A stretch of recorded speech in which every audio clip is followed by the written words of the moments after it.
Well, tonight is the first of three. John Lester is about to take the field with his teammates. And a raw, wet night from Fenway Park in Boston. And as the Red Sox take the field, let's check out the starting nine for the Toronto Blue Jays. Leading it off is Alex Rios, the right fielder, with David Eckstein at shortstop batting second. Scott Rowland at third base. Vernon Wells in center field in the cleanup spot with Aaron Hill at second base. Lyle Overbay at first base bats sixth. Shannon Stewart sliding down to the seventh spot. He's the DH. Adam Lind in left field bats eighth. And Greg Zahn, the veteran catcher, bats ninth. On the mound tonight for the Red Sox, the left-hander John Lester. Well, this will be start number 7 on the season for Lester. He's 1-2. The win coming in his second outing against Oakland. He's had 3 straight no decisions, and his last one coming against the Angels here at Fenway Park. That was on, as Don mentioned, the 3 days rest. 5 innings, 9 hits, 4 runs, and he gave up a couple of home runs in that game. Against the Blue Jays, he's faced him one time. That was toward the end of last season. Not involved in a decision in that game either. 6 2/3 and 1 run allowed. The Red Sox defense is 6th in the league. They made 15 errors in their 27th game. Mike Lowell returns to third base. Julio Lugo, the shortstop. Dustin Pedroia at second, and Kevin Youkilis at first. Left to right, Manny Ramirez, Coco Crisp, and J.D. Drew. And Jason Varitek doing the catching for John Lester. Umpiring crew, Bruce Dreckman has a plate tonight. Sam Holbrook at first base. Jerry Davis at second base. And Brian Gorman is the umpire at third. Where available, this telecast can be heard in Spanish by selecting the SAP button on your television remote. Enjoy the game. Buenas noches, amigos. Well, it is a raw night at Fenway Park, 46 degrees. The wind headed out to right, and there is still a chance for more precipitation in the area. Had plenty of rain here yesterday and most of today. The tarp on the field till about a half an hour ago, and they took it off to get the field ready to go. And we start about 15 minutes late tonight as Alex Rios stands in for the Jays.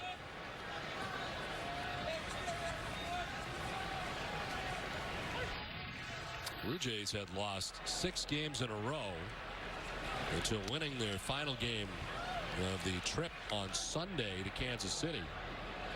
And some fire under John Gibbons to begin this year. The Blue Jays fans expecting so much, and the slow start for them. They come in at 11-15, but Jerry, as you pointed out, even with as bad as a start as they've had, they're only 3.5 games out. Yeah, this is the whole division in the month of April is bunched up. I mean, Baltimore and Tampa Bay tied with the Red Sox. The Yankees 1 back, and then Toronto 3.5. Lester falling behind 3-0.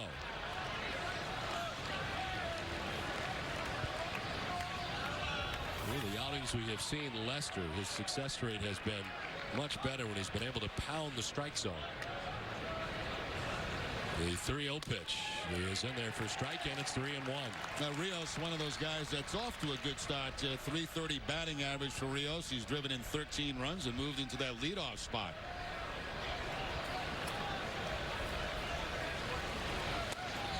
The strike. Rios thought he had ball 4, and it's a full count.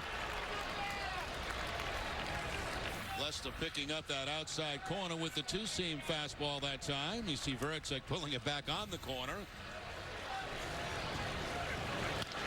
Back to Lester, picks it, and underhanded to first for the first out.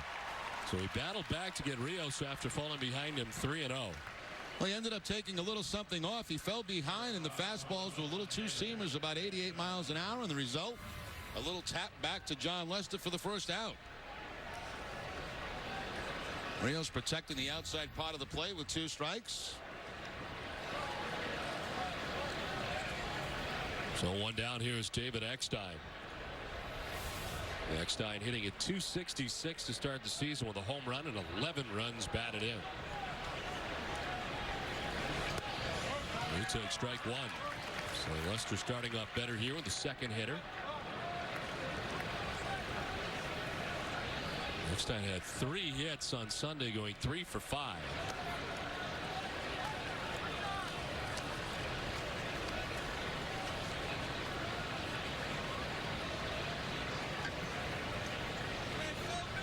It's a 10-day, 9-game road trip for the Toronto Blue Jays that they are in the midst of. The Jays are 6-8 on the road so far this season. And they put an end to a long 5-game losing streak to begin this trip. Broken back grounder, Lowell. And his first chance takes care of it. Eckstein's retired, 2 down in the first. Well, we hear John Farrell talking a lot about John Lester, how he has to use both sides of the plate. Here's a great example. After staying away from Rios and Eckstein, then he has the ability to get inside and break the bat of David Eckstein.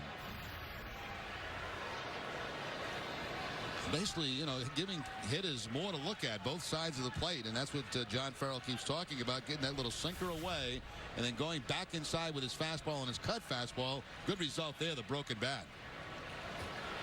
2 outs for Scott Rowland, who when the Red Sox had played the Jays last up at Rogers Center, he was on the disabled list, but he has come back very strong so far for the Jays in his first go around here. Of course, swapped for Troy Gloss during the offseason.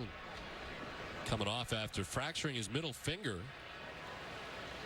He's already got a home run as he pops it up to first baseman Kevin Youkilis.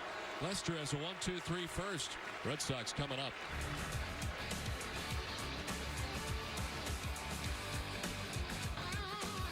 Fenway as the Blue Jays went 1-2-3 in the first inning. Roy Halladay ready to work to Coco Crisp in the bottom of the first. Then on the grass at third is Scott Rowland. He's already 3 strides in.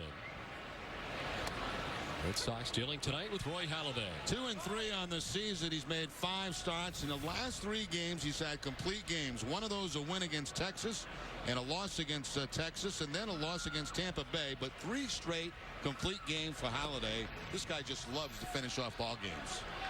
Beat the Red Sox early this season, 10-10 in his career against Boston.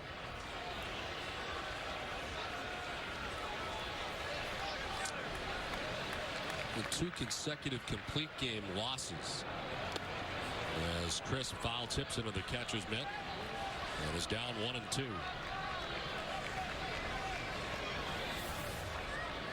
Coco starting the night hitting at .314, no homers and 5 runs batted in. He's now started 4 of the last 5 games and was quiet in the Tampa Bay series like most of his teammates. He strikes out here to begin things in the bottom of the first. Now Halladay has that fastball, the cut fastball, the curveball, and a changeup. Here's the curveball, and no contact by Coco Crisp. Strikeout high for Halladay on the season is 6. He has done that 3 different times. Matter of fact, he had 6 against the Red Sox the first time he faced him in Toronto. 1 down for Dustin Pedroia. Starting the night hitting at .324. Batting average good for 7th in the American League. Manny Ramirez is setting the pace in the AL in batting average at .347 heading into tonight's action. Dustin's 7th at .324. And taking strike 2, it's 0-2. On the season so far, Halladay has 6 walks in 41 innings. He's a strike thrower. He's a tough guy really to be patient with, and you're not going to get him out of the game based on pitch count because he's just going to throw strikes. Doesn't waste a pitch 0-2, and on 3 pitches strikes out Pedroia. Well, Pedroia thought that ball was away from him, and it kind of looked like it might have been, but when you're Roy Halladay and you got great control, you're going to get those borderline pitches. And Pedroia thought for sure that ball was away. Hey, look at the numbers. A lot of the Red Sox hitters have terrific numbers against Halladay. And he's only .500 lifetime against the Red Sox. You think about all the success he's had, a Cy Young Award winner. For some reason, the Red Sox have done well. He's 10-10 lifetime against Boston. Well, that record was under .500 until that last outing in which he beat the Red Sox at Rogers Center. Now the return of David Ortiz for the Red Sox after back-to-back games off, and of course the off day yesterday. Banged up on the sliding attempt at first base on Friday night in Tampa Bay, and it was a bruise and could have played Sunday perhaps, but after talking it over with Terry Francona, they decided to take Sunday off as well, and of course with Monday being the scheduled off day, 3 days off in a row for Big Papi. Swings and misses. He tried to hold up in the middle. You talk about the Blue Jays and the shift they put on, like most teams, but they really put on a pull shift with those guys on the right side. Look at Aaron Hill, the second baseman, how close he is to the foul line. And based on what we see, I don't agree with this shift. I mean, normally it's that guy to the right of second base, closer towards second base, that is the guy that ends up catching it most of the time. Works out here as Roll. Let's go tell Gibbons that. I'm going to tell him tomorrow. Scoreless after 1.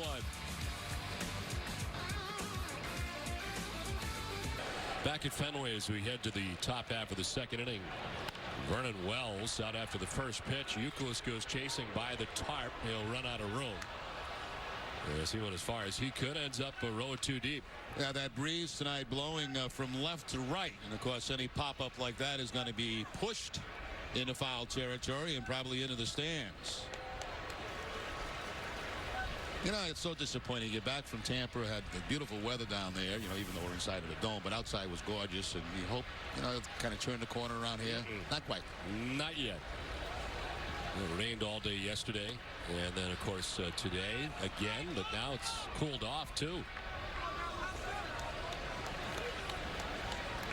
Wells, Hill, and Overbay. We're in the second inning. Lester on 12 pitches at a 1-2-3 first inning. To third base. One away. Hess and Hess Express are proud sponsors of the Red Sox and NESN's coverage of the Red Sox. This season, Hess and Hess Express will donate $500 to the Pediatric Trauma Program at Children's Hospital Boston for every home run hit by the Red Sox. Hess and Hess Express committed to helping the cause. 1 down, 4 in a row. Retired by John Lester. That brings up Aaron Hill, the Blue Jays' second baseman.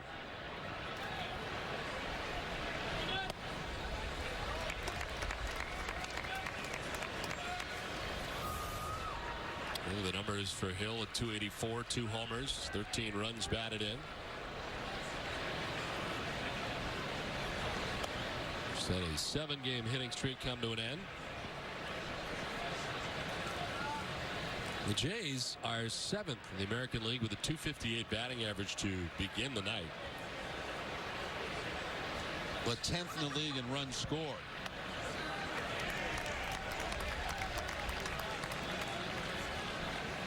Their pitching, they come in earned run average 4th at 3.91.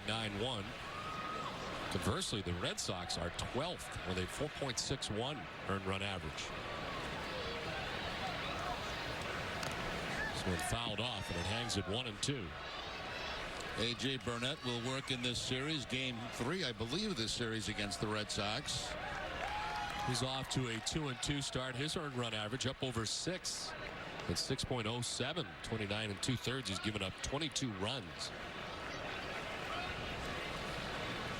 And losing to the Kansas City Royals last time out.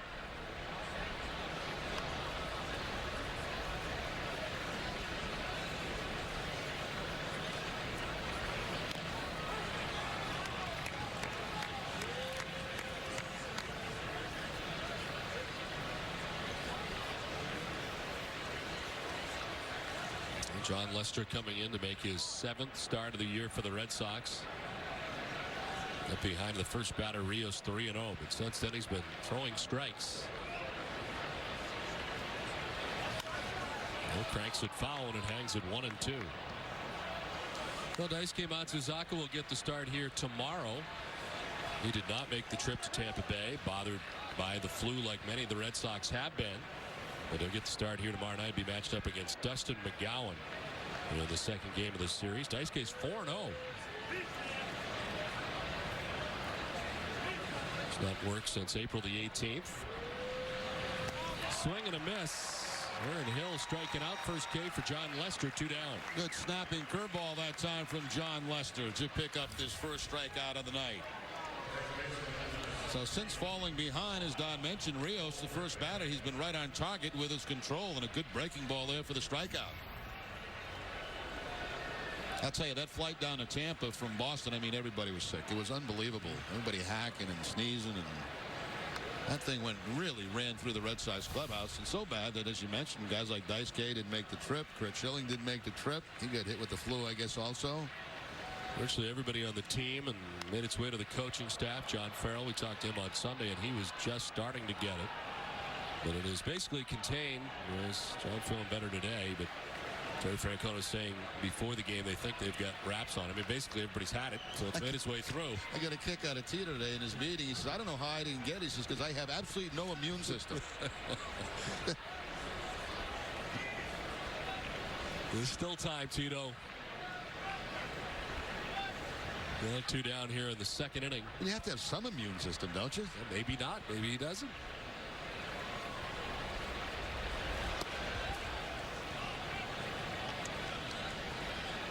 John Lester about to throw his 25th pitch. The 2 outs here in the second inning, dealing with Lyle Overbay. Shannon Stewart waits on deck. Inside ball 2, 2-1. Red Sox swept in a 3-game series at Rogers Center against the Blue Jays earlier this year, April 4th through the 6th. Of course, that was at the tail end of the 19-day excursion that started in Japan. It was kind of funny last Sunday, I should say, leaving as we look at the cut fastball for the second strike on Lyle Overbay. At the end of the sweep, they were playing Sweet Caroline down at the Trop. A lot of brooms, too. They were ready for the sweep. They haven't had a chance to do that very often. No.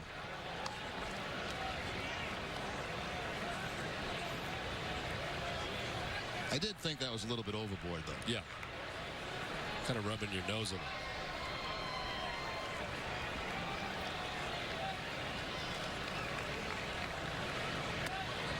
Up and in, and a full count now to Overbay.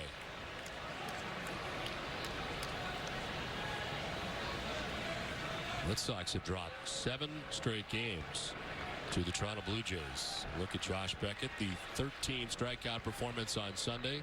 He didn't do anything wrong. It was the Red Sox offense that couldn't get anything going. Yes, he pitched extremely well. There's ball 4. It's a 2-out walk for Overbay, the first base runner for the Blue Jays. When the Red Sox win, you win at Dunkin' Donuts. Get a free 16-ounce iced coffee or iced tea with the purchase of a flatbread sandwich or pizza. Offer good after 11 a.m. The day after every Red Sox victory. Price and participation may vary as well as applicable taxes. It's a limited time offer between now and June 24th, so get yours while supplies last. Well, Overbay walking here with 2 outs has been doing a good bit of walking on the season. His 5th in the American League as Shannon Stewart takes strike 1.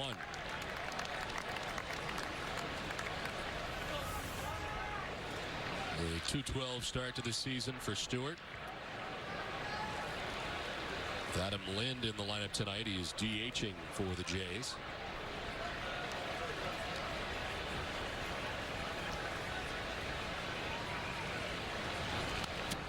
And when last we saw the Toronto Blue Jays, Frank Thomas was on the team. No longer with the Blue Jays, now with the Oakland Athletics, doing well out in Oakland after things did not work out here. Apparently his playing time was going to be diminished. Well, John Gibbons having a conversation with him, letting him know that after what was a very tough stretch, he was 5 for 35 at the time, that Matt Stairs was going to be seeing some more time, and that perhaps Frank would see less. And amicably they came to a breaking point, both parties, and he ends up being released. Ground ball to first. Youkilis will take it himself. They leave Overbay. Inning and a half done. No score from the fans. Red Sox fans, remember, if you need medical care while at Fenway, visit the Beth Israel Deaconess First Aid Stand behind Section 12. Beth Israel Deaconess Medical Center is the official hospital of the Boston Red Sox and Red Sox Nation. Scoreless as we head to the last half of the second inning. Manny Ramirez, Kevin Youkilis, and Mike Lowell. Manny, the league leader in batting average to start the night, as he checks in at .347. 6 homers and 20 runs batted in to go along with that hefty batting average.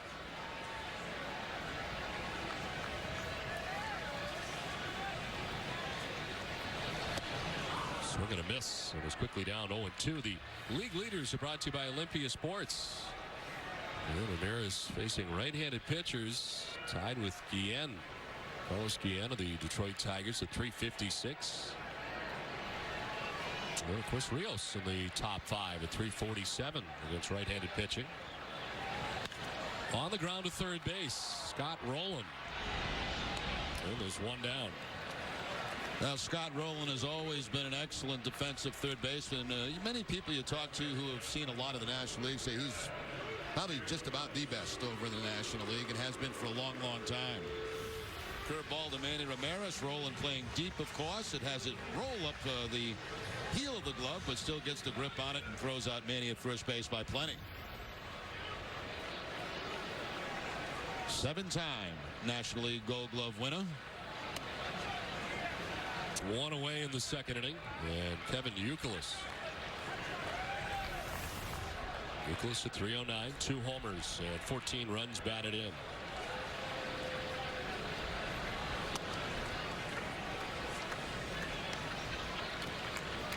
He was 0 for 3 on Sunday and 0 for 10 in the series against Tampa Bay.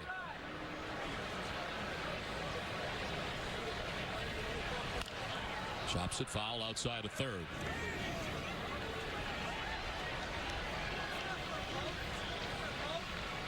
Well, I watched that Celtic game last night, and I don't want to see Joe Johnson for a long time. Well, not play like that anyway in the fourth quarter. They just couldn't stop him in the fourth quarter.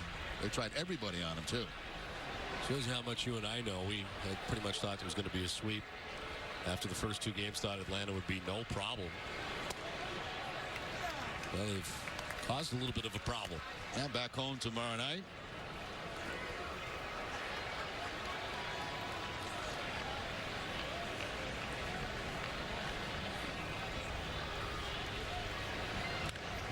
On the ground and out of the reach of Eckstein into center field. Youkilis aggressively taking a turn at first, but he'll retreat. Red Sox have their first base runner of the night. Well, we talked about a lot of the Red Sox hitters with good numbers against Roy Halladay, and the Youkilis, comes into the game at a 344 clip, picks up the breaking ball, and gets the base hit up the middle.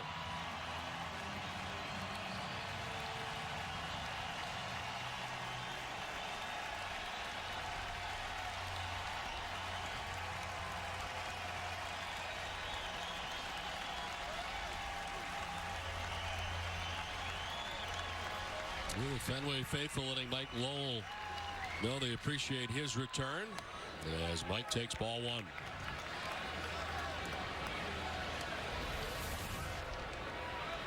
Mike Lowell off to a 6 for 30 start before going on the disabled list, hitting at 200. Activated earlier today in his rehab assignment with the Paw Sox. Played 3 games. It was 3 for 13 with Pawtucket, 3 RBIs. It's almost like starting all over again, isn't it, for Lowell? You know, he had the season beginning and then the injury, of course, and put on a disabled list, some rehab starts. This must feel like opening day for him.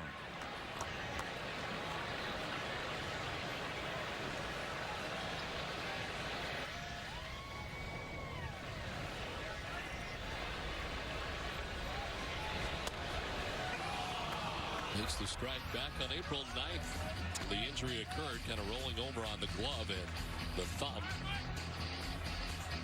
And doing damage as he ended up on the disabled list on April the 10th. And he is wearing a protective brace, so you can see it right there on that right thumb. Excuse me, the left thumb.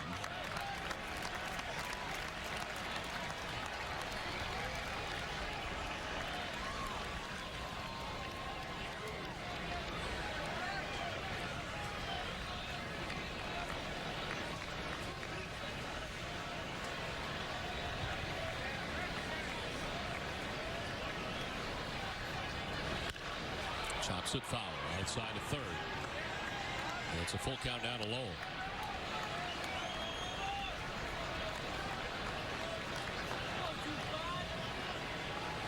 Lowell bats now. J.D. Drew waits on deck as the Red Sox bat here in the bottom of the second inning.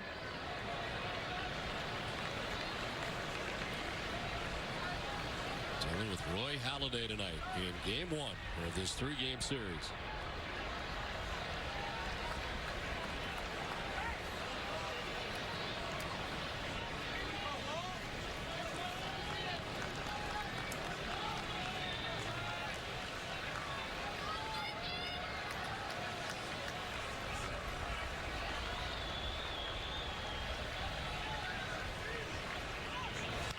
Runner goes as his grounded foul. Youkilis was off that time with a pitch, and Lowell fouling off another. I don't know if it's by accident or by plan, but it seems like they're trying to stay inside on Mike Lowell and test that damaged left thumb. Fastball inside. He's able to foul it off with Youkilis off at first base on the 3-2 count.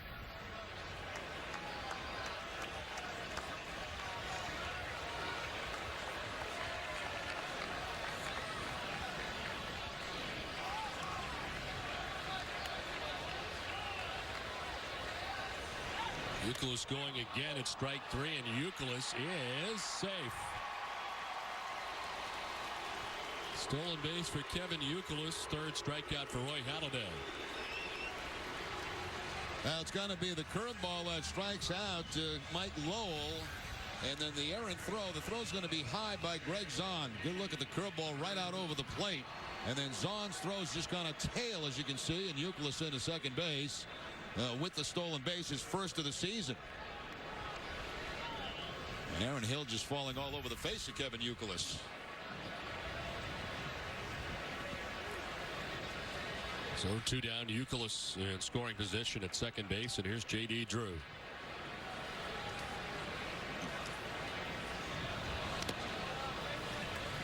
The key matchup is brought to you by Honda. Against Roy Halladay, good numbers for Drew. 438 with a home run.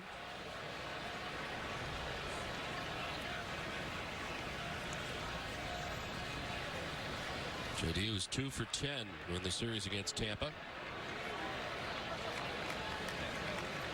He has reached base safely in 19 of his first 21 games.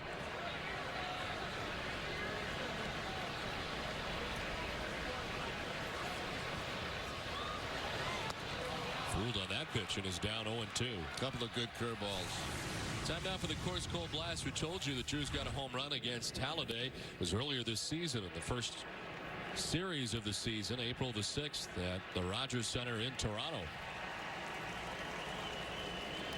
One of the 3 home runs that J.D. Drew possesses on the season. Down to the count 0-2. Tried to hold up. Did he go? No, says Brian Gorman, third base umpire. Drew will get another chance. Thrown quite a few curveballs in this inning, and a couple of pitches ago to J.D. Drew. You see the break on it as he chases one that's down and out of the strike zone. And of course the curveball is the one that he got Mike Lowell on for the strikeout looking.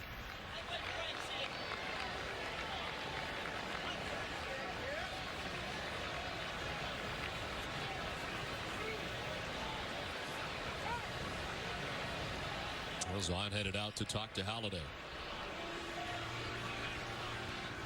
The Red Sox been seeing some very good pitching lately. James Shields pitching incredibly well. The complete game victory shutout of the Red Sox on Sunday. It was a very tough series for the Red Sox. First time that they have been shut out since September of last year. Red Sox have now gone a season high 14 innings without scoring a run. But have scored just once in the last 24 innings. As the pitch inside and the count 2-2. Well, you got to tip your cap, to those pitchers down in Tampa Bay over the weekend. I thought they did a great job. Edwin Jackson, who had struggled his last couple of outings, did very well. But Shields Sunday was spectacular. Of course, they'll be getting Scott Kazmir back, which will only add to their pitching depth. Drew stays alive and taps it foul. Nothing else. The Red Sox have seen a lot of pitches this inning from Roy Halladay. Once again, the curveball from Halladay, and it's down, but J.D. Drew just tops it to stay alive.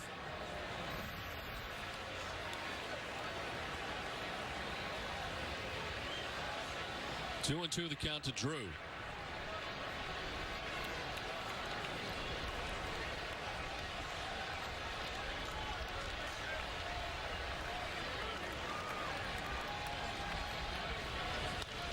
On the ground, left side at Eckstein. In time to get Drew, and the Red Sox strand a base runner in scoring position. Done with 2, no score. Scoreless as we head to the top half of the third inning back at Fenway Park on a cool night. The rains have come and gone. And it's on the chilly side as Adam Lynn leads it off for the Blue Jays. Lynn is 0 for 7 since joining the Jays. No homers, no runs batted in. Started the year at Syracuse in 18 games. He's hitting at .365 at the time of his call-up. Pedroia underhanded and in time for out number 1.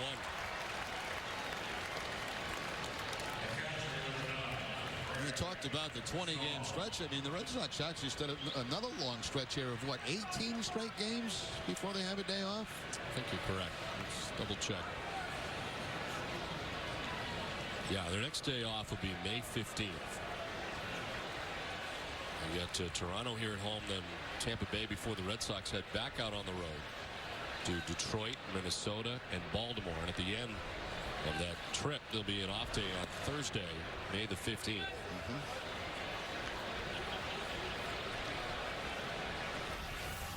And Greg's on the batter with 1 out, bases empty.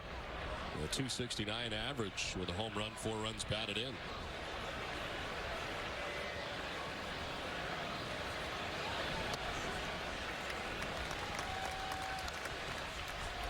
Very frustrating over the weekend. The Red Sox, for the first time since 2004, losing back-to-back games in which their starter allowed 2 runs or less over 7 innings or more. And you got 2 very good starts.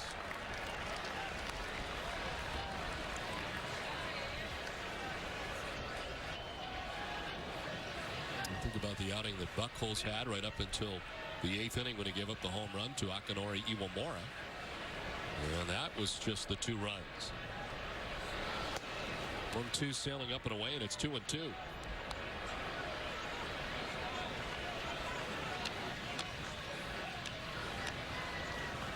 Clay Buchholz, who many thought, including John Farrell, the pitching coach, had better stuff against Tampa Bay than he did in his no-hitter against the Baltimore Orioles, but had nothing to show for it as the Red Sox losing that game.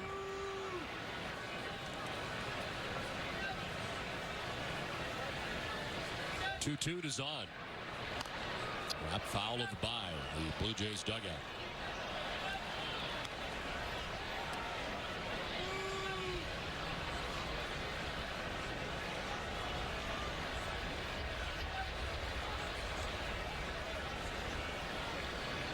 Top of the order, Alex Rios waits on deck as Lester out to throw his 40th pitch of his outing. And it's strike 3. Second strikeout for Lester as Zahn walks away. 2 down. Lester going to the outside part of the plate again, using both sides of the plate early in this ball game. That time with the fastball, and I don't think Zahn was real pleased with the call, but the second strikeout, the first one on the curveball, that time the fastball. So 2 down here in the 3rd inning. Alex Rios grounded back to the mound, first time up. Lester had fallen behind 3-0 to Rios. Came back to get him on the ground out. And since then has been throwing strikes. He has walked a batter while over Bay with 2 outs in the 2nd. And he's been the only base runner so far for the Blue Jays. Towards Pedroia. And it's a 1-2-3 third for John Lester. 2.5 done. No score from Fenway.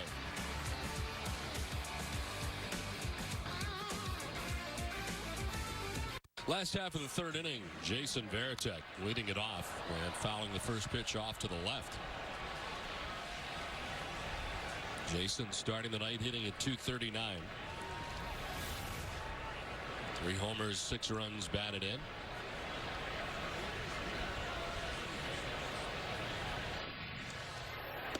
He started back-to-back games after missing 5 straight games with the flu.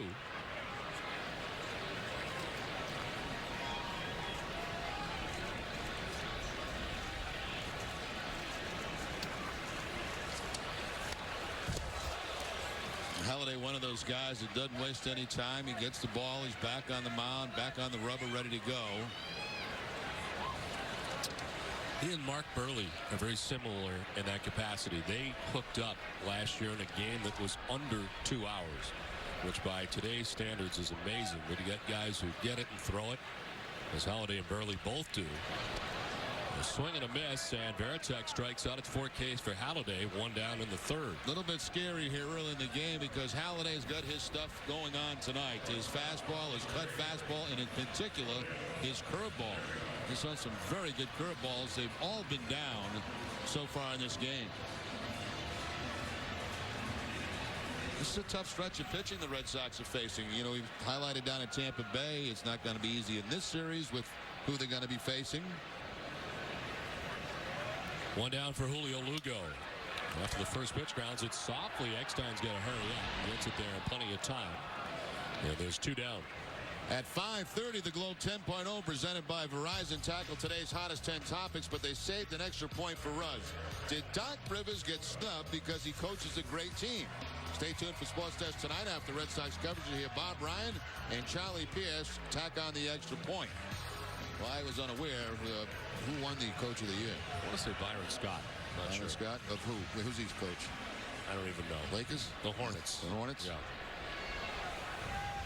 Well, they still got, what's his name out there with the Lakers? The big fella. Kobe? No, he coaches too, but Jackson. Phil Jackson. Yeah. Well, ever watch Phil coach a game? He always seems like he's sitting in a chair that makes him much higher than everybody else. Maybe he's got a bad back. He's pretty big, too. No, I know, but the chair seems to be an extended chair that he travels himself. Eckstein to the backhand, plants and throws. And they just do get crisp. It's a 1-2-3 third for Halladay. Through 3, no score from Fenway. Now here's a change for the Red Sox. J.D. Drew comes out of the game. Brandon Moss now in right field, so we will look to get a report on Drew, who leaves tonight's contest as Eckstein to third base, low from his knees. Mike's back, and he throws out David Eckstein for the first out of the 4th. Well, what's the first thing that comes to mind making a play like that? Landing on that bad thumb again. He has to dive to his left, his glove hand. But fortunately for him, the thumb remained on top and did not get rolled over, and he throws Eckstein out at first base.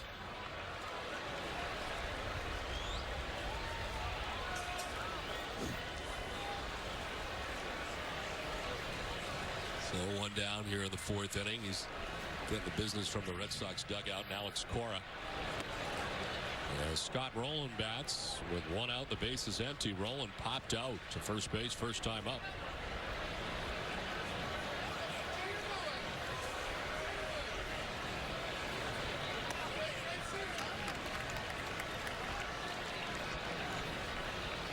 Seven ground ball outs so far for John Lester. And 2 strikeouts.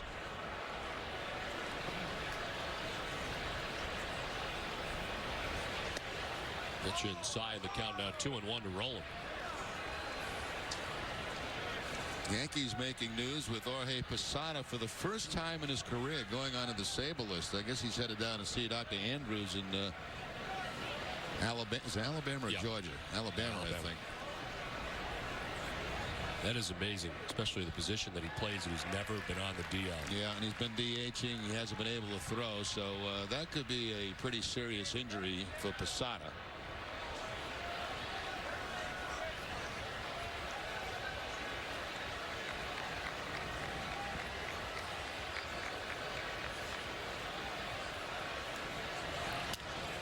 Broken bat grounder.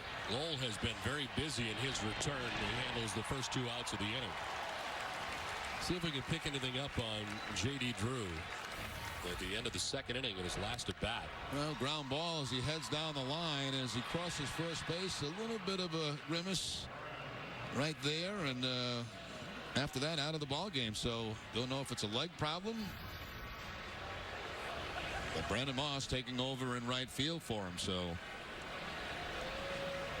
if we get any word, we'll be sure to pass it on.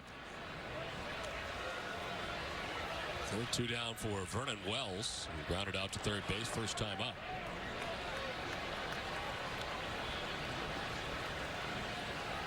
Good 4 assists tonight for Mike Lowell, back in the Red Sox lineup and defensively at third base. And he has been tested quite a bit. I was thinking, Lowell, of course, for many years in the National League, and talk about two good defensive third basemen, Scott Rowland and Mike Lowell, both in this games, and for many years head-to-head over the National League. Another guy to contend with when it comes down to the Gold Glove. You already got Eric Chavez, of course, out there in Oakland. Well, Chavez won't win one this year, I don't think. He's still not able to play. He had all kind of operations, and I guess the back operation is the one that's keeping him out so far this season. He had 3 different operations during the offseason.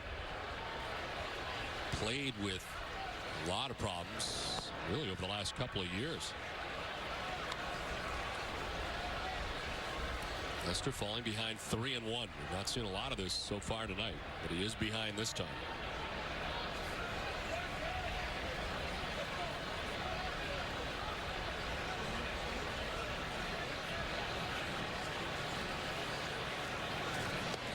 Ball 4, and he walks Wells. A 2-out walk of Vernon Wells. The second walk given up tonight by John Lester.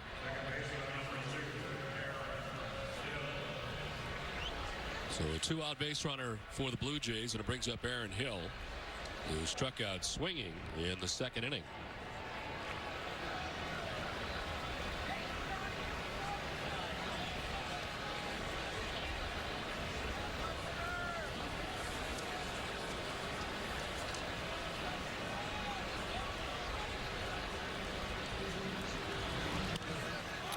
Up, foul ground. Youkilis by the Red Sox dugout makes the catch. Little help from his friends in the railing. But Uke gets over there to make the grab. 3.5 done. No score from Fenway.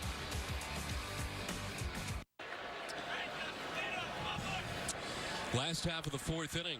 Dustin Pedroia out after the first pitch sends it down foul. Into the seats behind the tarp. Dustin struck out looking in the first inning.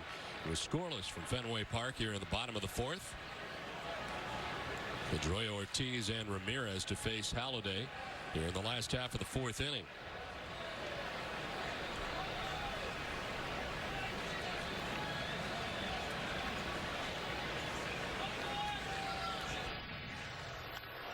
On the ground is short. Eckstein. 1 away. Well, Eckstein's been very busy down at shortstop so far as Halladay continues to keep the ball down. His curveball and his fastball, his cut fastball. Eckstein just in time, huh? I mean, it seems like every time he gets that ball to first base, just in time. One down for David Ortiz. Grounded out to third base, first time up. I spent all day yesterday thinking about this losing streak, and I figured it was the first time this year we had to put Wally on his head and try to get things spun around a little bit. Well, it's been known to work in the past. The shift on, Overbay to his right will flip to Halladay, and there's 2 quick outs. We're in the 4th inning. Remember that one stretch in which you had Wally go through this painful ritual, and it ended up being like 2 weeks of him on his head. All the blood was rushing to his head. He had no feeling at all in his legs. He wasn't even green anymore. He turned kind of a... He didn't care, though, as long as they kept winning. But got to get things turned around. That's worked in the past. We'll see. See what happens. Feel bad for the little guy, though. He doesn't mind. No, he doesn't seem to. He's always... just the game looks different from that angle, that's all. Always got a smile on his face. His facial expression never changes. Well, Manny's sitting on 496. That's with 2 outs here in the 4th inning. He's got 6 home runs on the season.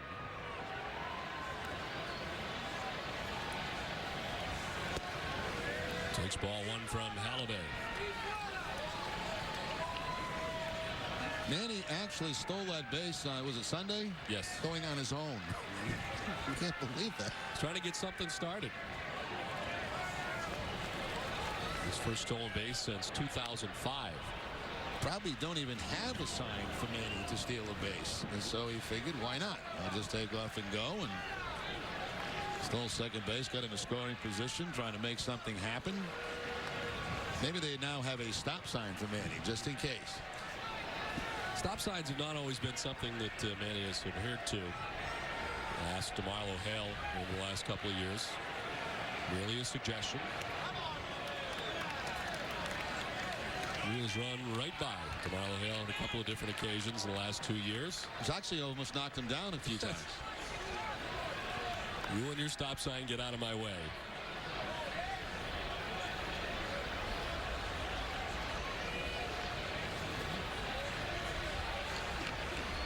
The 2-1. Swing and a miss. Elevates a little bit at 92, and it's even now. 2-2.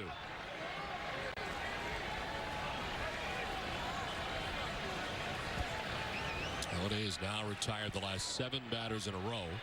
Red Sox have had just one base runner, the single by Euclid in the second, and that's been it.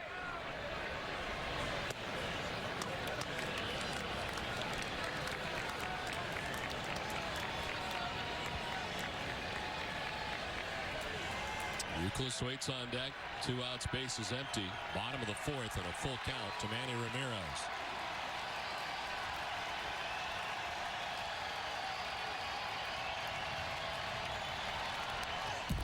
Carves it foul to the screen.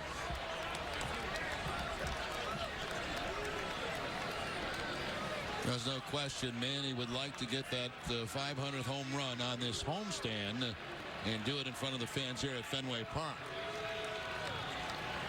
That's 6 games to try and do it. 3 against the Jays, 3 against the Rays.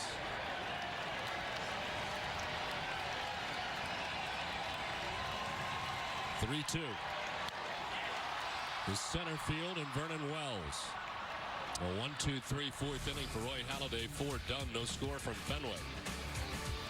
Top half of the 5th inning back at Fenway Park. Lyle Overbay leading it off for Toronto in what has been a spectacularly pitched ball game tonight so far. John Lester matching up against Roy Halladay, and we're into the 5th in a scoreless contest. Overbay has 1 of 2 walks allowed by the Red Sox left-hander. Lines one into right field for a base hit. And the first hit of the night for the Toronto Blue Jays comes in the 5th inning against John Lester. John leaves this cutter just a little bit high in the zone, about belt high, and Overbay with a line drive just up over the head of Dustin Pedroia. Pedroia tried to time the leap.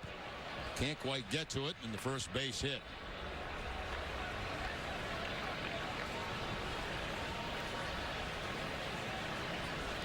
So the single for Overbay, and the first time tonight the Blue Jays have had the lead runner on. Here's Shannon Stewart, and grounded out to first base, first time up. On the ground towards shortstop. Lugo, the second for 1. They turn it, and that single quickly erased. Overbay and Stewart are gone. 2 down on the 5th. Yeah, you know, you're seeing 2 real good pitching performances tonight. I mean, both these guys doing a great job for the most part keeping the ball down, and what happens, quick ground ball outs. And in this case, the double play.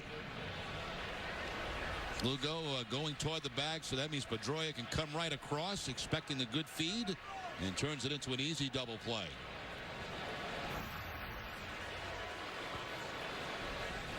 So 2 down here in the 5th inning. Adam Lynn, the batter, 0 for 8 to start the season since his call-up from AAA Syracuse as he takes ball 1. Is that Ringo Starr behind to the left there? It looks like he might be.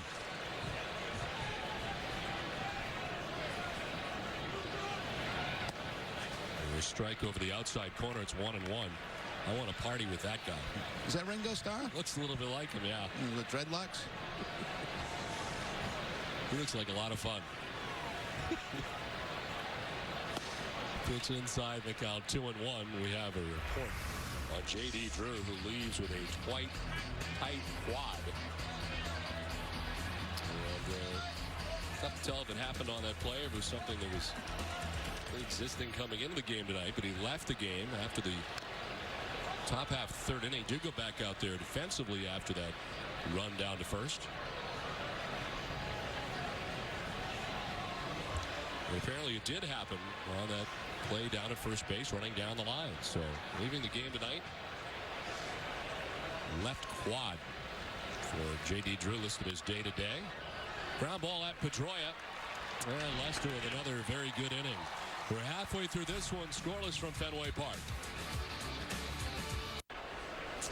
Last half of the fifth inning back at Fenway Park as Kevin Youkilis leads it off. He's got the only hit for the Red Sox tonight against Roy Halladay. His single in the second inning.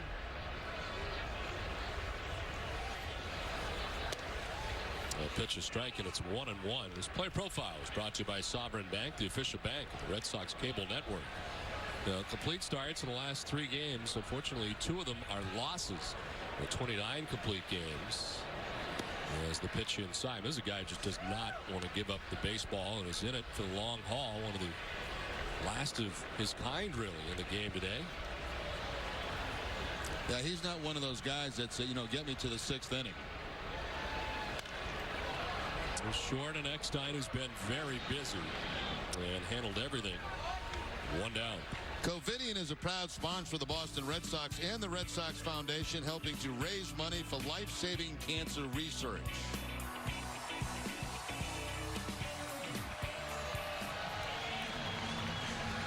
One out here in the 5th inning. Mike Lowell coming up. A strikeout victim in the second inning and his first at bat back off the disabled list. Take strike 1 from Halladay. Terry Francona was talking a little bit about it before the game today, the absence of Lowell. The Red Sox showing their very good depth as Sean Casey did a nice job as one hopper to Eckstein quickly erases Lowell. More ground ball outs, and there's 2 down. Roy Halladay is making this look very, very easy right now. Throwing strikes, the great sinker, the great curveball, and getting a lot of ground ball outs in this game today. Right toward the end of the bat, snapping the bat of Mike Lowell. That grip looked like a changeup grip, didn't it? Yeah. Here's Brandon Moss in his first at bat of the night. Took over for J.D. Drew, left with a tight left quad. I'm in trouble with that for some reason. Well, you've had a day off. That's twice now I've not been able to say it. I'm going to try it a 3rd time. Here goes. A tight left quad. Off the end of the bat, dribble down third baseline. Zahn gets it and doesn't get him. He hesitated for a moment like he wasn't going to throw it, and that hesitation cost him as Moss able to beat it out. Yeah, I don't even think if Halladay gets there, I don't think he can throw him out. So Zahn goes sliding out to the ball and try to stop his momentum right there. Gets up. Little double clutch, and that might have been a difference at first base. Moss hustling down that line to pick up the base hit. Just remember, Moss had a home run in that series over in Japan for the Red Sox.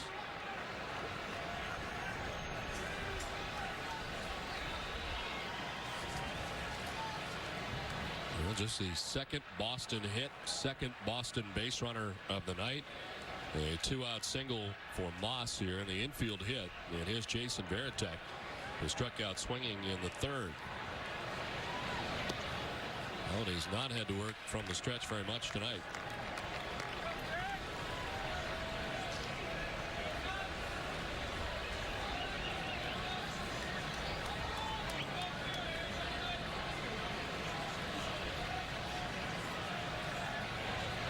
Pitch 60 for Halladay. It's fouled off up into the upper deck.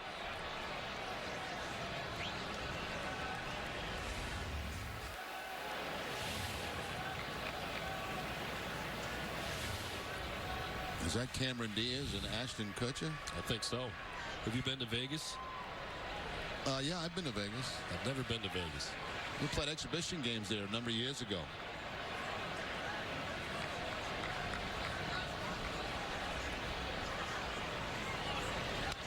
On the ground and Hill.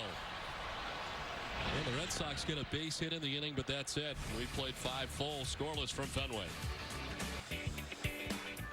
Top half of the 6th inning, scoreless from Fenway Park. John Lester and Roy Halladay both pitching very well tonight as we head into the 6th inning. Lester has given up 1 hit through the first 5, while Roy Halladay has given up 2. Well, Lester has walked 2 batters, and Roy Halladay, like as always, not walking anybody. Yes, he was struck out 4, no walked anybody through the first 5, but 2 walks tonight for Lester. Greg Zahn, who's not pleased as he struck out in the 3rd inning. That's his second look at John Lester tonight. Lester has 2 Ks.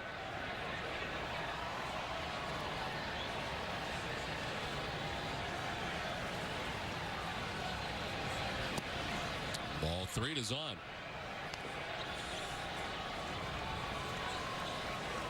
Zahn has had trouble with left-handers this year, just 1 for 10 against left-handed pitching. He hit .290 last year against left-handed pitching. Takes ball 4 on 4 pitches to begin things here in the 6th. It's walk number 3 for Lester. It's fun, exciting, and the only here for a short time. Introducing the lottery's limited edition World Series Red Sox ticket. You could win up to $10 million instantly. There are also 20 instant prizes, each worth $1 million. Plus, you could win great Red Sox World Series memorabilia. Get yours today at Fenway Park, your local lottery agent, masslottery.com. Leadoff walk. Greg Zahn at first base, second straight inning. The Jays have had the lead runner on. And quickly erased Lyle Overbay after he had singled to begin the 5th. And a 6-4-3 double play grounded into by Shannon Stewart.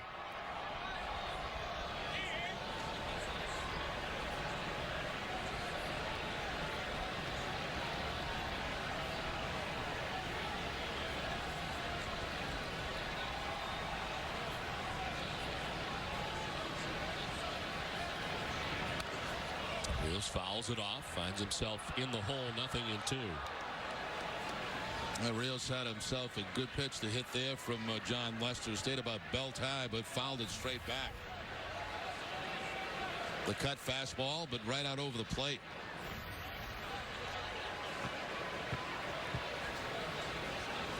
Eckstein waits on deck, nobody out. Top half of the 6th inning.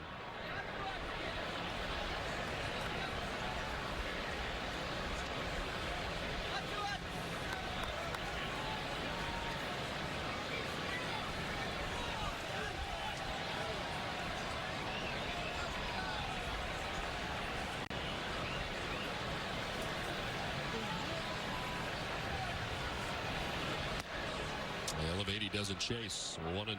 The pitching line is brought to you by Nissan. Lester about to throw his 70th pitch of the night. Just the 1 hit. Leadoff single by Overbay in the 5th. He's walked his 3rd batter. In Greg Zahn to begin this inning. Last time out, he went 5 innings against Los Angeles, giving up 9 hits and 4 runs. His longest outing innings-wise, 6 2/3. That was in his victory at Oakland against the A's. And that was way back on April the 2nd.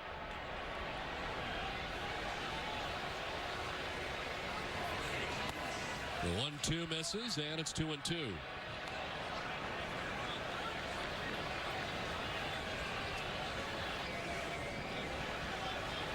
For Lester, tonight marks his 2nd career start against the Blue Jays. Did not start against them earlier this season. The first start came on September 28th of last year at Rogers Center. Allowed just 1 run on 3 hits. And struck out 5 in 6 2/3.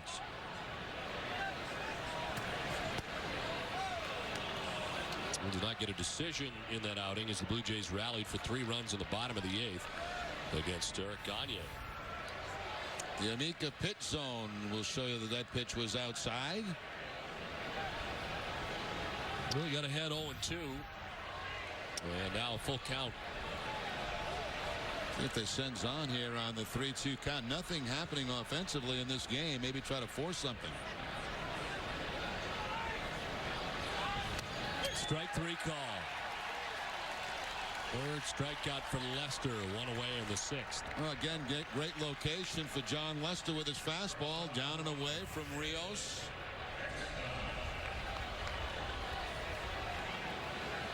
Perfect pitch, knee high outside corner.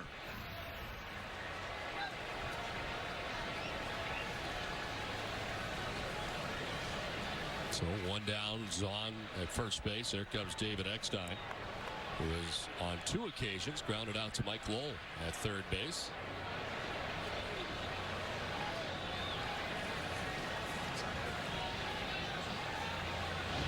Next time, a guy they could certainly try a hit and run play with, a guy that controls the bat very well, does not strike out very much. And again, in these type of games where nothing's happened offensively, it comes to a point where you kind of almost have to force the issue.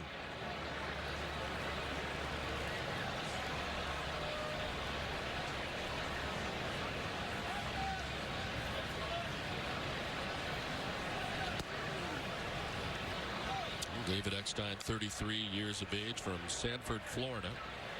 And originally a Red Sox 19th round pick in 1997. There were people in the organization at that time that said he could not play at the major league level. And he's played there for a long time. They took him off the roster to make room for Lou Merlone, who was coming back at the time from Japan. And he was taken immediately by the Anaheim Angels, as they were known then. He was at AAA with the Pawtucket Red Sox at the time. He's one of those guys who's been told his entire life that he would never make it. Well, apparently the Red Sox think something may be up. Back-to-back throws to first base by John Lester, and another set of signs thrown down at third base.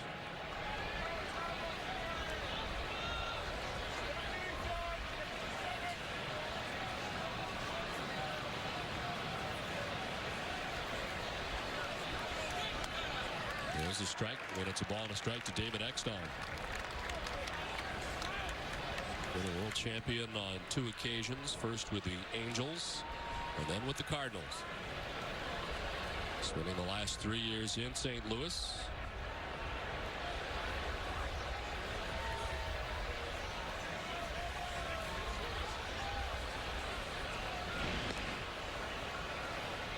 Zahn may have been leaning in the wrong direction there, so he got back to the bag. Did look like he had a little bit of that weight on his right leg.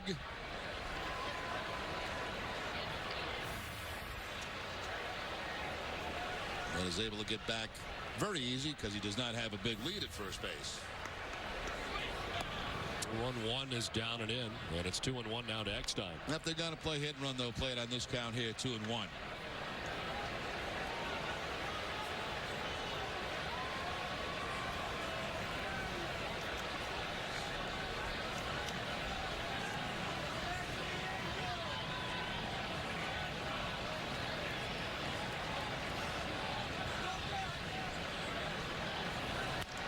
On the ground, the runner was not off. Lugo will touch second, fire to first. Works out great for Boston. They turn their second double play in the last 2 innings. We're scoreless after 5.5. Where can you score the coolest Red Sox gear in town? Check out BostonGlobeStore.com. The Boston Globe Store has everything for the diehard fan, like autographed memorabilia, Red Sox photos, World Series souvenirs, and more. Shop online, shop anytime, shop BostonGlobeStore.com. Julio Lugo leads it off as we head to the home half of the 6th inning. Just 3 hits between the 2 teams as we play along to the bottom of the 6th inning. Lugo grounded out to short first time up. And is ahead 2-0.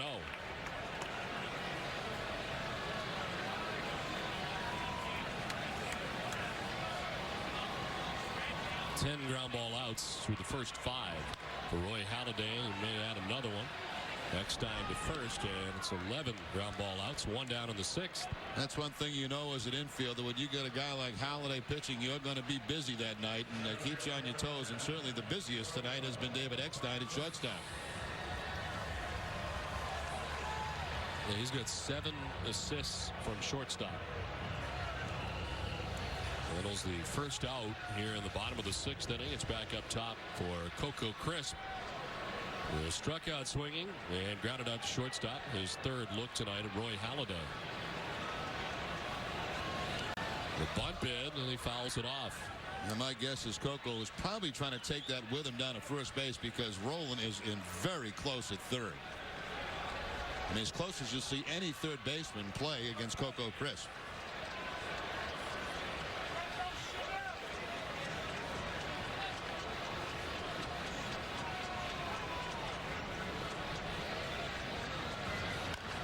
Swinging away to short again. Eckstein again, and there's 2 down.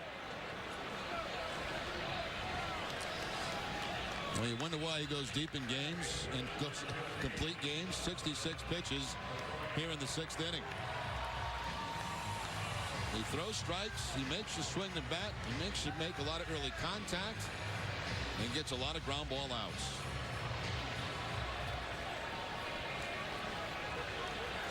Two down for Dustin Pedroia.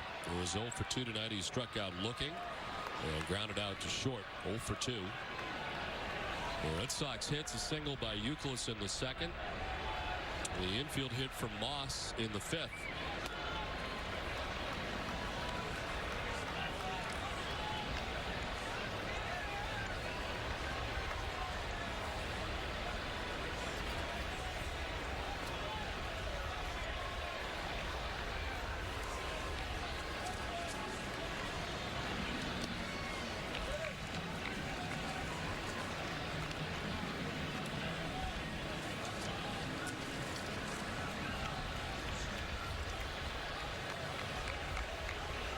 Poppy waits on deck with 2 outs here in the bottom of the 6th inning.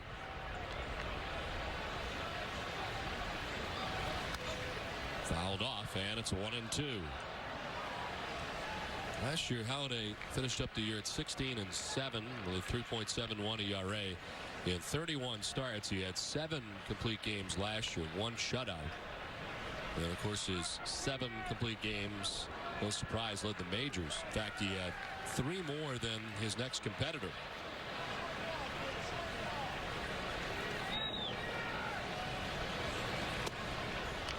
Runs it inside, and it's 2-2.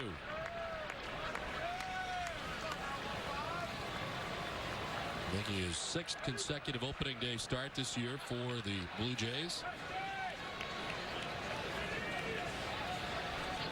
He's tied with Roy Oswalt for the most opening day starts. Active. On the ground again, David Eckstein has assists on all 3 putouts in the 6th inning. More ground ball outs for Halladay. No score after 6. 7th inning from Fenway Park, no score. And leading it off for the Blue Jays, Scott Rowland, will be followed by Vernon Wells and Aaron Hill. High drive, deep left. Will it stay fair? Down the line, curling, foul. Well, that would have been way foul, except that wind, as we mentioned, blowing gusting from left to right, and that's the reason it ended up being as close as it was. Not that close, but when it took off from the bat, it was way, way foul. Middle in with that fastball from John Lester. One take, strike 2, and it's 0-2.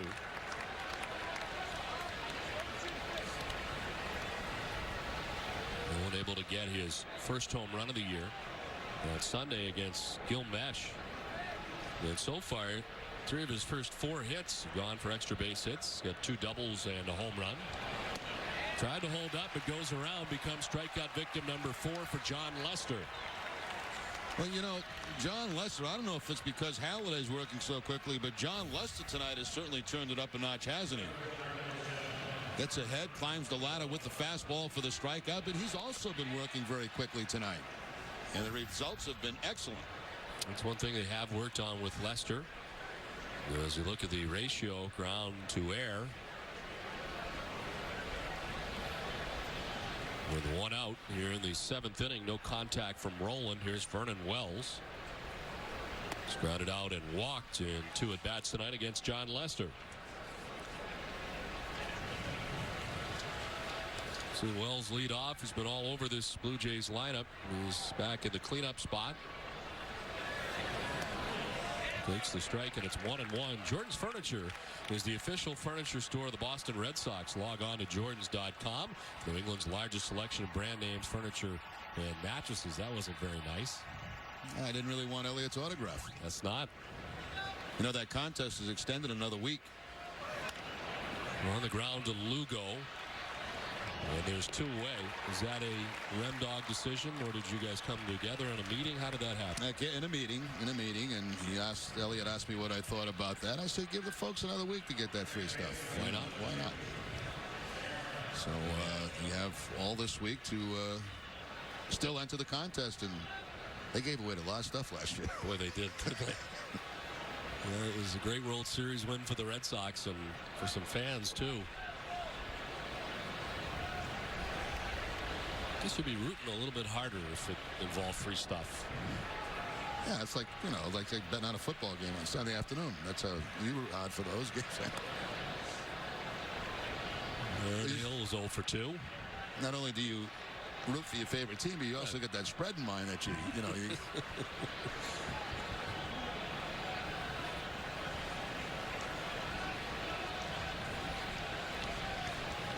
Struck out, fouled out.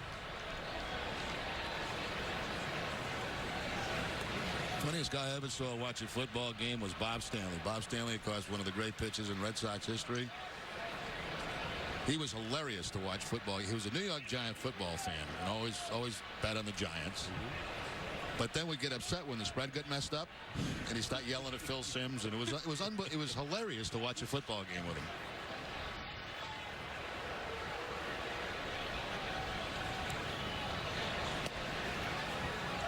3-0 now to Aaron Hill. There's been these brief pockets of wildness from time to time for Lester. He's gotten down 3-0 a few times and then seemed to regain his control. He does not this time, and it's a 4-pitch walk to Hill, and the 4th walk of the night for John Lester. Coming up after the game, it's WB Mason's Extra Innings with Tom Caron and Dave McCarty. They will get the reaction from the Red Sox clubhouse against the Blue Jays, including manager Terry Francona's live press conference. Plus, TC and Dave will break down John Lester's start. It's all coming up right after the game, live on Nesson. A 2-out base runner for the Blue Jays here in the top half of the 7th inning. It's Aaron Hill. And Lyle Overbay coming up. He has had success against Lester tonight, a walk and a single. It's a high fly ball towards right center field. Moss over to make the catch shy of the track to end the top of the 7th. We're scoreless. 7th inning stretch time for Fenway. Time for a Sports Desk update with Hazel May. Last half of the 7th inning, scoreless. Ortiz, Ramirez, and Euclid for the Red Sox. On the ground, Aaron Hill to first base. Actually, Eckstein to first base. Or was it Hill? No, it's Eckstein. One down in the shift. You know, sometimes you go through games like this, and all of a sudden the criticism goes, why are the Red Sox swinging so many first pitch? Well, the fact is the guy just throws strikes. You're going to be down 0-2 before you know it if you don't. Yeah, I mean, that's exactly right. This is not a guy that you can work, you know, I mean, because he's a control guy. Well, his shortstop, David Eckstein, has had assists on the last 4 outs. And let's see. 6 of the last 7 outs. It's been all Eckstein. One down. Both sides of the infield. Manny Ramirez 0 for 2 tonight. He's grounded out to third, flying to center.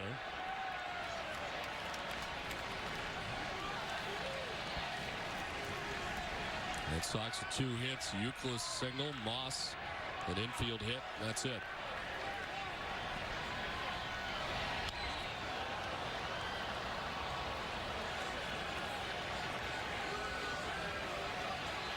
The Red Sox have had success against Halladay, who is 10-10 against Boston lifetime. Certainly a bunch of chances to face them in the same division. The one thing they've done against him, Don, I mentioned this many times, they have always had a good approach of going up the middle the other way with him.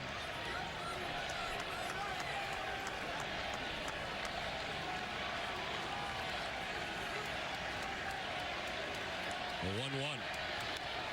Grounded foul. That pitch there is just about impossible to hit for a right-handed hitter. I mean, how do you hit it? It's a sinking fastball that's going to end up down around the ankles almost of Manny Ramirez, and all you can do is top it.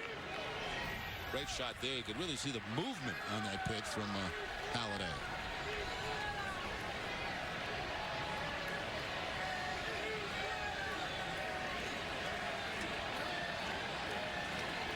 Euclid on deck, 1 out.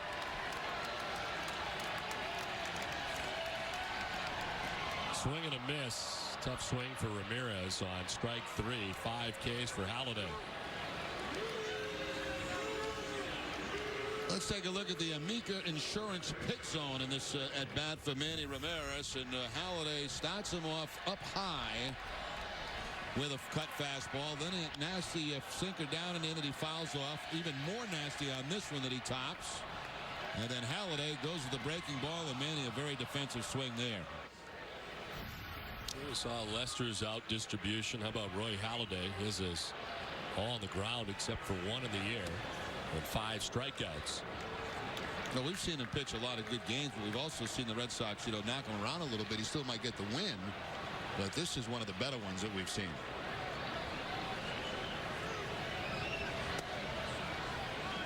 Euclid taking 2 pitches, and it's 2-0. He was one of only 2 hits tonight for Boston, also a stolen base. Grounded out to short in the 5th. He's the only member of the Red Sox to have visited second base. As he takes ball 3, and Halladay thought he might have had strike 1.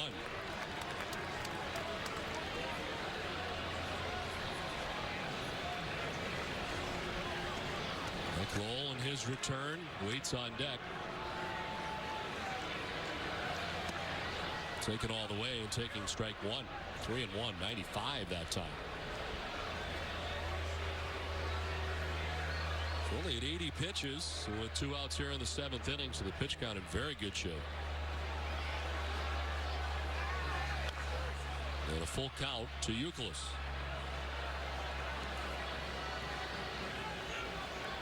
It's 46 degrees when we started the game. I'm sure it's cooler now. I'm sure it is too. It's a good call, Don. That was all over. It's indications like that. Could be the idea that it's getting colder by the moment. Swing by Euclid, who fouls it off. And that's the one thing about you. Not much slips by you. No. And, it's generally as the night goes on, it does get cooler, and you are not surprised by that. Although the truck tells me that it's warmer, so forget it. It's now 47 degrees, so forget the whole thing. But they look cold. They didn't incorporate the wind chill. Euclid staying alive, tapping another foul.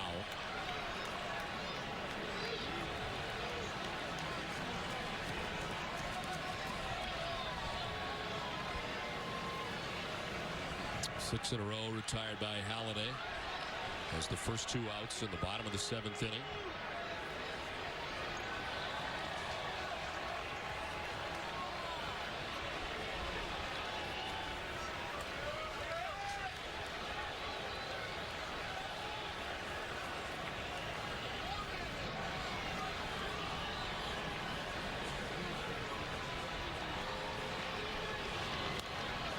Fouls off another. Here's the nominee of this week's DIN Trophy Award-winning Player of the Week, and Kevin Euclid going to the Red Sox dugout, reaching over, using the rail.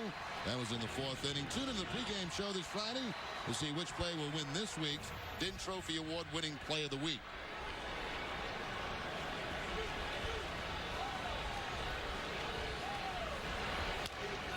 On the ground up the middle, Aaron Hill moves over and throws out Euclid.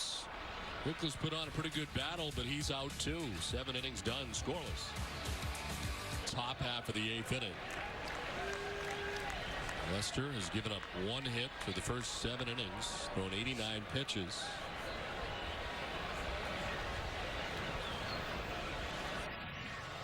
Wheels with Shannon Stewart start the 8th. There is action for the first time in the Boston pen. And it's double barrel. There's Hideki Okajima and Manny Del Carmen start to warm it up.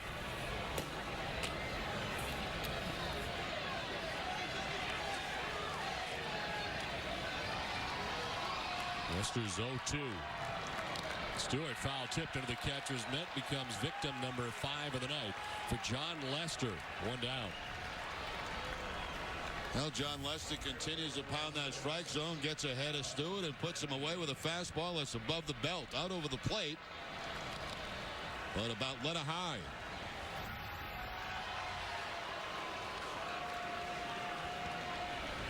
So 1 down here in the 8th. That brings up Adam Lind.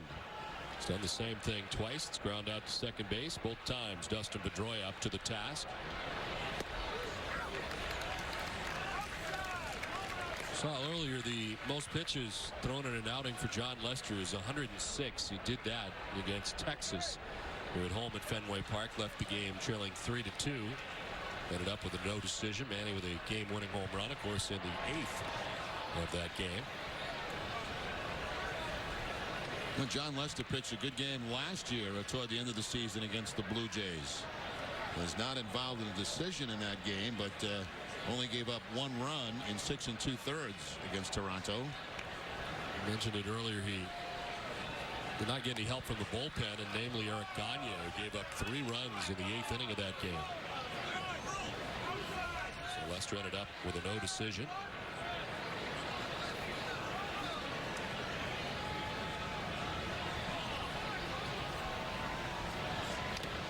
Lynn taps it foul, and the count evens at 2-2.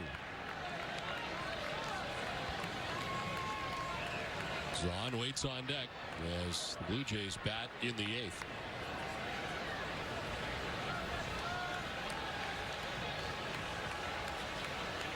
Lynn's 24 years old. Parts of 3 seasons now in Toronto. Strikes out back-to-back Ks. Lester's getting better as the night goes on. Extreme confidence tonight for John Lester, again throwing the fastball by Lynn. Both strikeouts in this inning on the fastball. Cuts the plate from inside to outside with that fastball.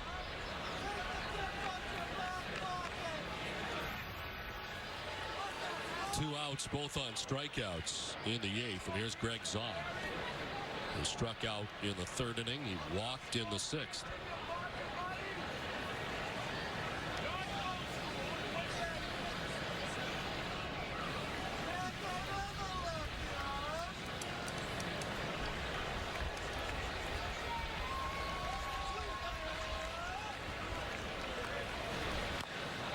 To third, low. Lester has given up 1 hit through 8 innings. Scoreless as we head to the bottom of the 8th. It's Mike Lowell who leads it off in the home half of the 8th. Scoreless game. It has really been well pitched tonight. John Lester giving up just the 1 hit through the first 8 innings. Thrown 98 pitches. Jonathan Papelbon up in the Red Sox pen. The Red Sox try to grab the lead in the bottom of the 8th. They've been able to do nothing with Roy Halladay all night. He retired the last 7 batters in a row. The Red Sox have had 2 base runners all night. Youkilis and Moss both singles. Hasn't walked anybody. To right field, Alex Rios handles out number 1 in the bottom of the 8th. Now this has really been one of those very rare, very good pitches, duel. You don't see a lot of these matchups in baseball through the course of a whole season. This has been pretty special for both these guys tonight.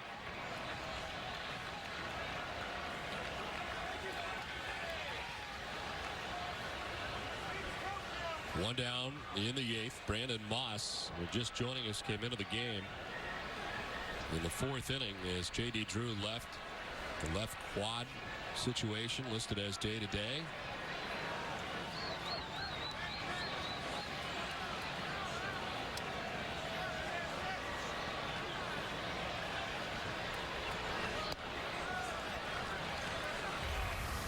J.D. back in the 2nd inning, legging it out to first base, injured the left quad in the process. I believe the game did play defensively in right field. And then came out after that. Moss lines it to first. Overbay defensively coming up with the grab. And there's 2 down. Plus he was over close to that line too, trying to protect against a extra base hit, and the line drive right at him. Looked like a sinking line drive.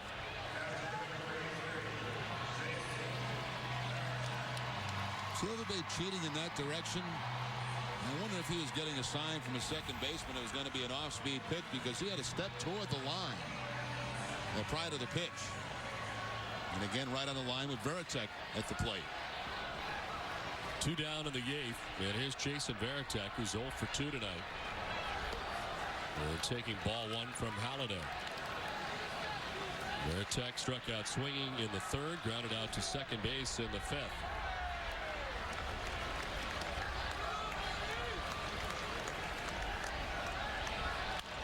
On the ground, up the middle, and into center field. Jason Varitek aboard with 2 outs in the 8th. Just the 3rd Boston hit of the night. And on a changeup this time from Doc Halladay. Actually not that bad of a pitch on the outside part of the plate, but Varitek able to stay back long enough and kind of hook it back up the middle for the hit.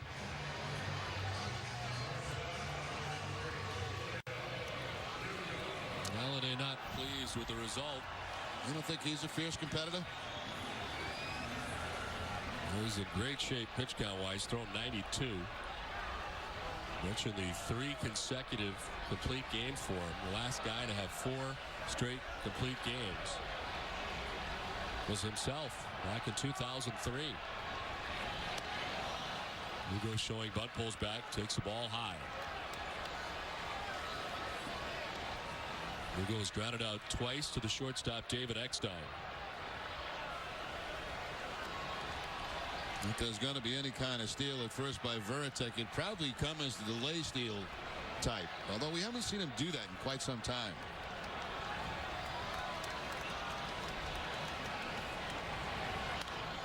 Lugo slaps it foul, and it's 1-1.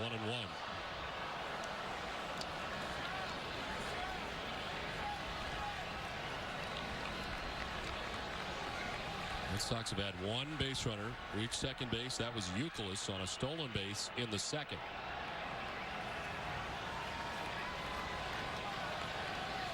Nobody for the Blue Jays has reached second base tonight. Foul tipped into the catcher's mitt, 1-2.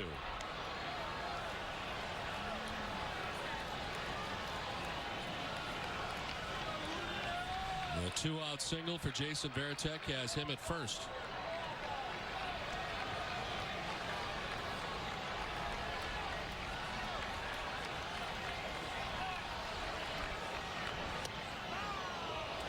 Lugo able to hold up on a pitch in, 2-2.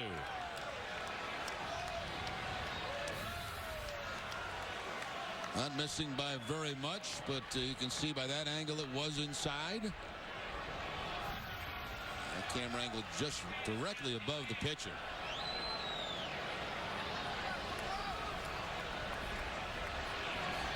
Lugo, strike 3. Called 3rd strike, 6 Ks for Halladay. Red Sox strand Varitek. No score to the 9th. Back at Fenway, where the game summary is brought to you by your local Lincoln Mercury dealers. Last year's World Series MVP back for the Red Sox after being on the DL. And playing some very good defense tonight as always. Mike Lowell's return. What a pitching matchup it has been tonight. Roy Halladay matched up against John Lester. Halladay through the first 8 has given up 3 hits and struck out 6 batters. While John Lester on the other side, 1 hit through 8 innings. But for Lester, the night is over after an 8-inning effort and 98 pitches in the game. The new Boston pitcher, as this call to the bullpen is brought to you by New England Ford dealers. The closer is on at home, Jonathan Papelbon. Papelbon making his 11th appearance and his first in a long time. He hasn't worked since the 22nd of April against the Angels when he picked up his 8th save. Had a couple of strikeouts in an inning. For Papelbon, 18 strikeouts in 11 innings. Surprised to see Lester gone under 100 pitches through 8? Not really. You're playing at home. You got Papelbon here. I think they want Lester. He's pitched a brilliant ball game. They want him to leave with a very good feeling. And, you know, they're very confident they have Papelbon out there who really needs some work, too. So, no, I'm not surprised that he's gone after the 8 innings. But what a strong performance tonight. Well, the tie game in the Tampa Bay series did not elect to go to Papelbon at home. You're more likely to see your closer in a tie game in the 9th. At home, yes. Here he's in to face Rios to begin the 9th. Rios takes strike 1. He's 0 for 3. From the top spot, the Blue Jays order. He's grounded out twice, struck out looking.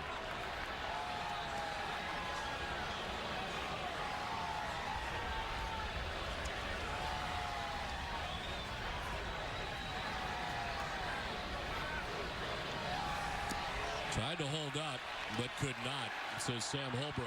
First base umpire, it's 0-2. That was the splitter from Papelbon. Fastball splitter to quickly get ahead 0-2.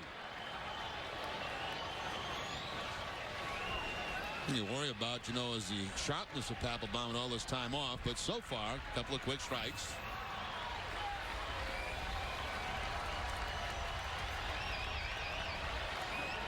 Rios has had success against Papelbon. Not this time. Papelbon strikes out Rios to begin the ninth. Rios didn't like it, thought the fastball was outside.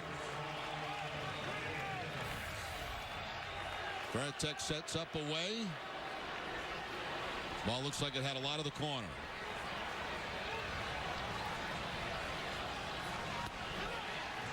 Too close to take with 2 strikes. One down as David Eckstein will be called back from Matt Stairs. The pinch hitter coming up here for the Blue Jays. Guy with some pop. Stairs with 3 home runs on the season.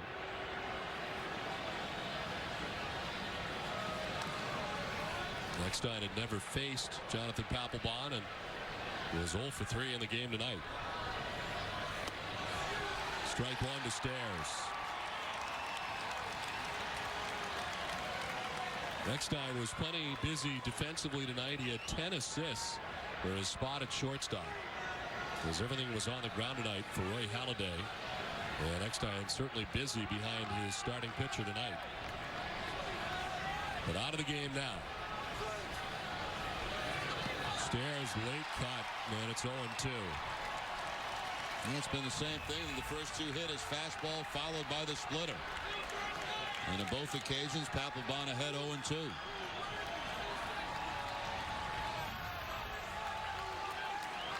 So far, so much for being rusty.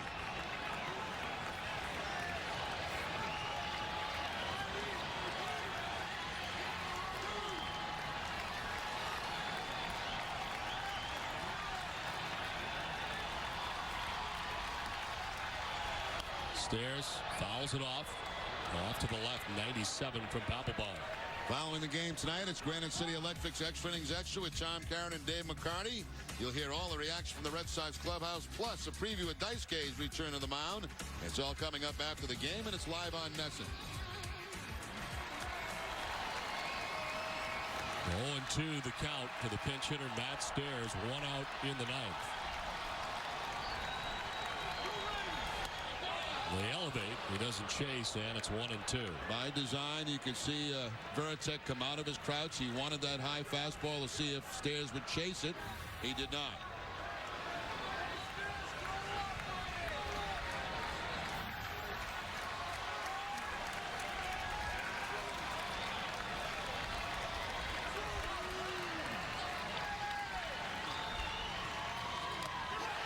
Strike 3.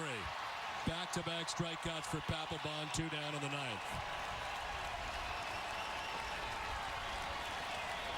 Well, you got to love strikeout pitches at the end of a ball game. I mean, the less contact that's made, the better chance you have of bad things not happening. And nothing tricky there. 97 on the fastball by Stairs. Scott Rowland about to get his first at bat against Papelbon in his career. He was 0 for 3 in the game tonight.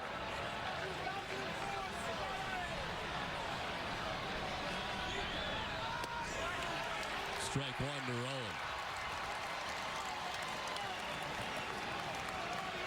8 innings tonight for Lester. 1 hit, no runs. He walked 4 and struck out 6. Papelbon has struck out the first 2 batters he's faced in the ninth.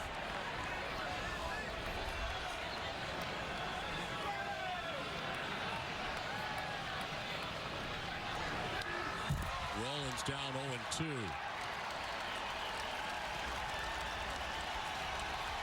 What has Papelbon thrown? 1 ball since he's been in here? 10 pitches, 9 strikes.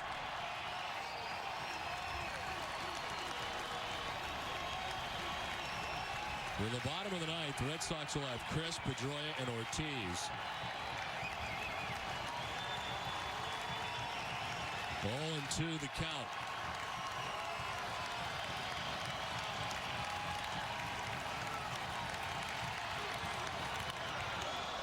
Out towards left center field, and that's going to get down and go to the track and the wall for Rowland. He heads for second base, and he's got himself a 2-out double. The first base runner for the Blue Jays to reach second base all night. That's a case where they wanted to go upstairs against Roland. They did get it upstairs, but he still gets on top of it. See, Veritek setting up high. It's about letter high. It's out of the strike zone, but Roland gets on top of the baseball and puts that line drive in the gap in left center field. So, with 2 outs after a couple of strikeouts, Blue Jays have a man in scoring position.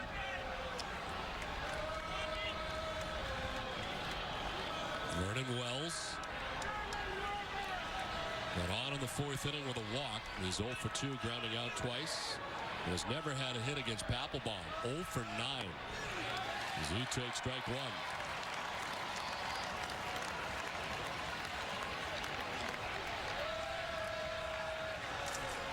No one at second, 2 down in the 9th.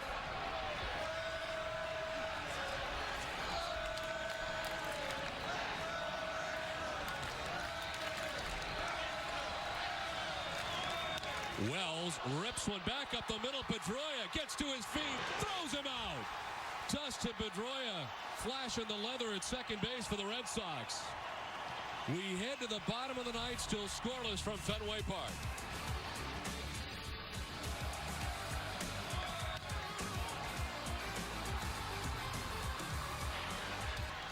Halladay back on the hill. 9th inning. Coco Crisp takes ball 1. Well, there are big plays, and there are big plays, and I'll tell you what, Dustin Pedroia made a huge play to end that inning. I mean, that's a run. And a run this time of the game very easily could be the game. We got another nominee for the Din Trophy award-winning play of the week, and this is huge. Shading him up the middle.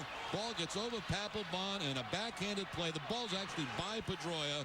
Quickly to his feet to throw Wells out at first base. That could be a game saver.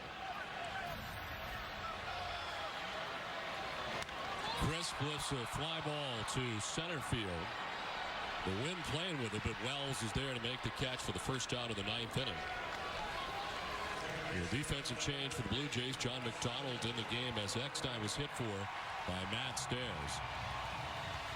So a new shortstop for the Blue Jays. Same old starter, though. Roy Halladay has 1 out in the 9th and has just reached 100 pitches in his outing. I still can't get over that Pedroia play. I mean, when that ball went over the head or glove of Papelbon, I said it's 1-0. All of a sudden, there's Pedroia diving with the ball just about by him. We've seen him do it with the glove and see what he can do with the bat.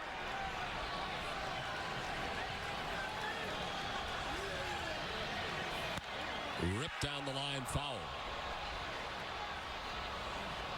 One more look at the Pedroia play, and when this ball gets by Papelbon here, you're thinking 1-0.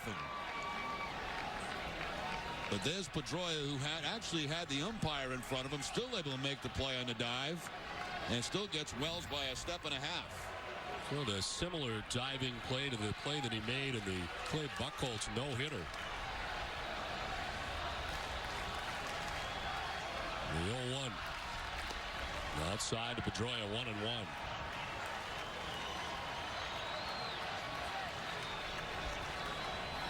3 consecutive complete games for Roy Halladay, who has 1 out in the 9th. The 1-1. Popped up. Down from third comes Roland. And back into fair ground as the wind took it. He handles out number 2. Well, I've been waiting all year for David Ortiz to break out of it in a clutch situation. And here he bats with 2 outs in the 9th inning.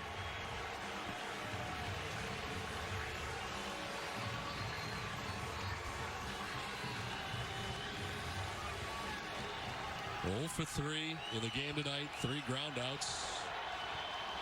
The Jays into their shift. 5 career home runs for Ortiz against Halladay.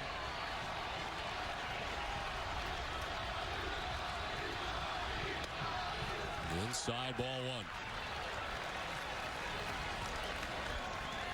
So Papelbon in the 9th. Okajima is up in the pen.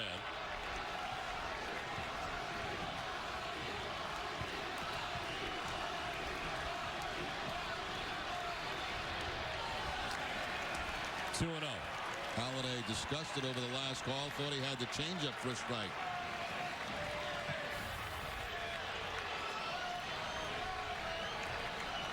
Not according to the Amica pitch zone.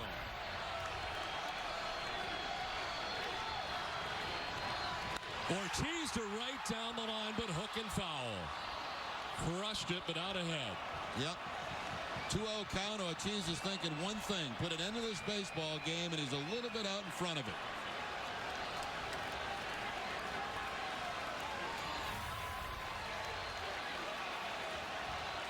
That fastball inside part of the plate.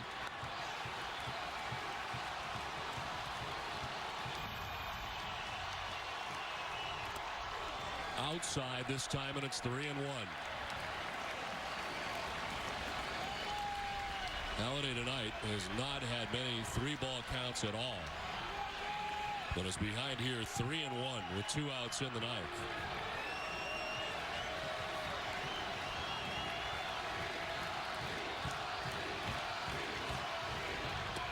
Ball 4, and Ortiz down to first base with a 2-out walk. It is the first walk of the night allowed by Halladay, and it comes in the ninth. Well, you'd think they'd have a pinch runner for David Ortiz at first base, the way his knee has been. Ellsbury's got the groin thing, though.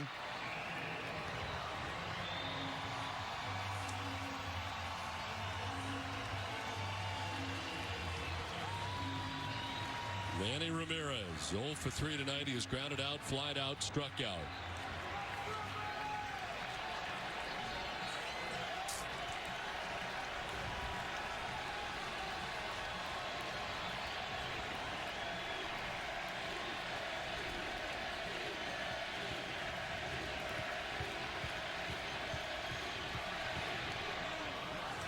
Inside for ball 1.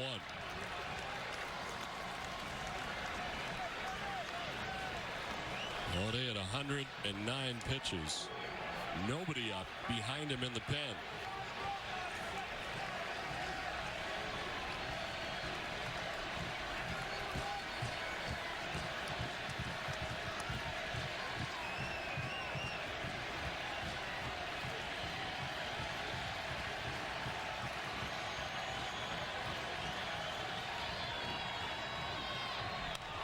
To center field deep was Wells. That'll fall in for a hit as Ortiz gets to second.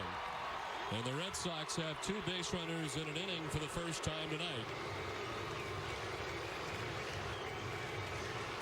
I think now you got to run for David Ortiz. Maybe with Lowry if Ellsbury can't do it.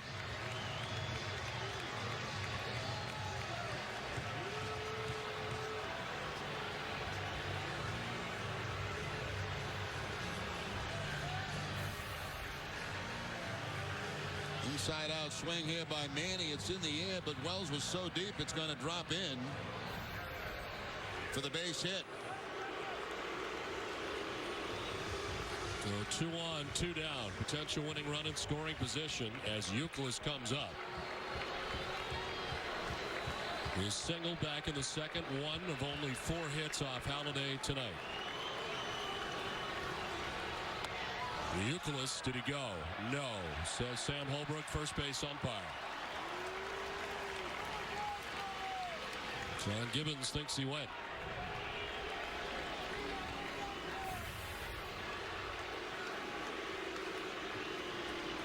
No, it looked like he checked it.